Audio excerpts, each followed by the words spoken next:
চিপাঝাৰ বিধানসভা সমষ্টিত আকৰ্ষণীয় হৈ পৰিছে নিৰ্বাচনী প্ৰচাৰ। সমষ্টিটোত নিৰ্বাচনৰ বাবে বিজেপি প্ৰাৰ্থিত্ব প্ৰত্যাশীৰ ভিৰ দেখিবলৈ পোৱা গৈছে। এনে সময়তে চিপাঝাৰৰ বিভিন্ন ঠাই ভোটাৰৰ মাজত দেখা গৈছে বিজেপিৰ যুৱ নেতা কুমাৰ প্ৰণৱ নাৰায়ণ দেৱ। দৰঙৰ ইতিহাস প্ৰসিদ্ধ কোচ ৰাজবংশৰ সন্তান, সদৌ অসম কোচ ৰাজবংশী সন্মিলনীৰ সভাপতি, সদৌ অসম কোচ ৰাজবংশী উন্নয়ন পৰিষদৰ বৰ্তমানৰ অধ্যক্ষ কুমাৰ প্ৰণৱ নাৰায়ণ দেৱ আছে বিজেপিৰ প্ৰাৰ্থিত্বৰ দৌৰত। সেয়েহে এইদৰে ইখনৰ পিছত সিখন সভাত অংশগ্ৰহণ কৰি ৰাইজৰ ওচৰত গৈ নিজৰ ৰাজনৈতিক সক্ৰিয়তা আৰম্ভ কৰিছে কুমাৰ প্ৰণৱ নাৰায়ণ দেৱে। কোচ ৰাজবংশীৰ নেতাগৰাকীৰ চিপাঝাৰত আগমন হোৱাত এক প্ৰকাৰ আনন্দমুখৰ পৰিৱেশ সৃষ্টি হৈছে সমষ্টিটোত। News desk report, AIN live. আজি মই এতিয়া দুনি শাখাৰ 107 সংখ্যক অধিৱেশন কলিতা জনগোষ্ঠীৰ এই অধিৱেশনত মই উপস্থিত আছোঁ। অবিভক্ত দৰং জিলা কলিতা জনগোষ্ঠীৰ অন্তৰ্গত দুনি শাখা। এতিয়া সেই শাখাৰ 107 বছৰ হৈছে এই শাখাটোৰ তেওঁলোকৰ। আজি এই পূৰ্ণাংগ অধিৱেশনৰ মুকলি সভাত মই অংশগ্ৰহণ কৰিছোঁ আৰু বিশেষভাৱে মোক আমন্ত্ৰণ জনাইছিল। মই আহিছোঁ, উপস্থিত হৈ নিজকে মই গৌৰৱান্বিত অনুভৱ কৰিছোঁ। অসমৰ এটা বৃহত্তৰ জনগোষ্ঠী কলিতা জনগোষ্ঠী।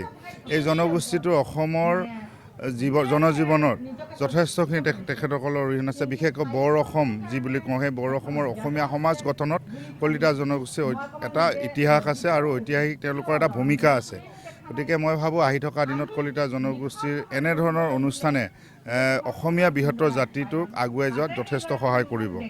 আৰু কলিতা জনগোষ্ঠীৰ নিজৰ যিখিনি সমস্যা আছে, সমস্যাখিনিক এই কলিতা জনগোষ্ঠীয় সংগঠনটোৱে সন্মিলনীয়ে বিশেষভাৱে আগভাগ লৈছে, অৰিহণা যোগাইছে।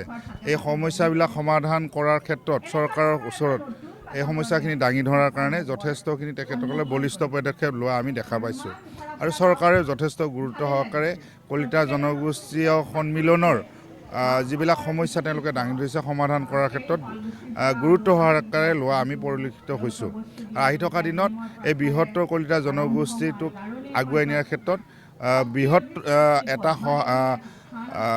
আগভাগ ল'ব বুলি আমি আশাবাদী। আৰু বিশেষকৈ যিটো ৰাজনৈতিক কথা কৈছে, চিপাঝাৰ বিধানসভা সমষ্টিত মই